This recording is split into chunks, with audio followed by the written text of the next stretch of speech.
Assalamu alaikum warahmatullahi wabarakatuh. Akkam jirtu hordoftoonni chaanaalii koo jalatti argamtan hundi keessanuu bakka jirtanitti nageenyi rabbii isin bira haa jiraatu. Inshallah guyyaa irraa idaama waliin hojjenna.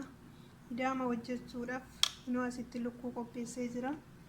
Shunkurtii diimaa, zinjibila, shunkurtii adii, maajii, filfila aswad, timaatimii,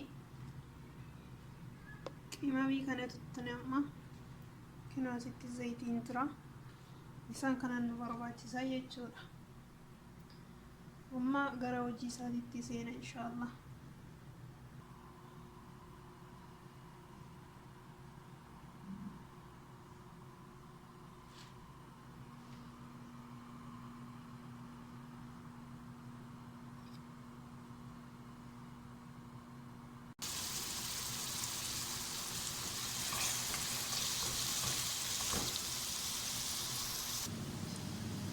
Akkuma argitan shunkurtii asitti bilcheessee jira. Nuti shunkurtii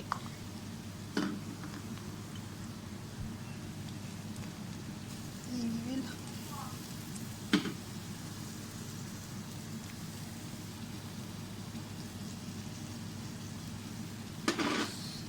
wani irdii miti qimamii milk heerii paawudar jedhama.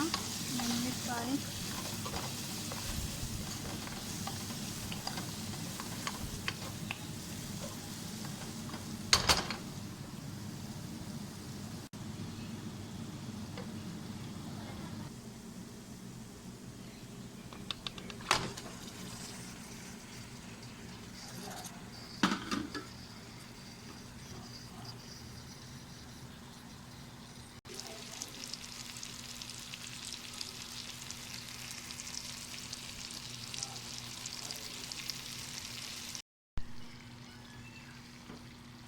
inoo lukkuun haala kanaan bilchaatee jira. Amma timaatimii kana itti naqa. Timaatimii jalqabumaa itti naquu dhiisee lukkuun dhiiga of keessaa qabdi waan ta'eef duraan dursaa isheen bilchaattee dhiigni ishee keessaa dhumachuu qaba jechuudha. Timaatimii yoon itti naqe bishaan waan godhatuuf lukkuun seera qabeessan hin bilchaatu. Kanaaf hamma timaatimii itti naqa jechuudha.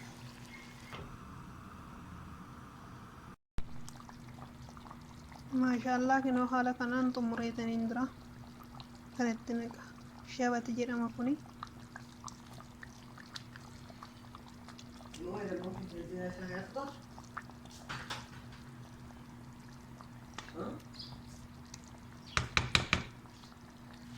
Kinoo ruuza asitti qopheessee jira. Bilchaatee jira. Haala kanaan xumuree jira. Yoo isinitti tole subscribe, share, like gochuudhaan komentii naa barreessuudhaan na jajjabeessaa. waan na hordoftaniif galatooma.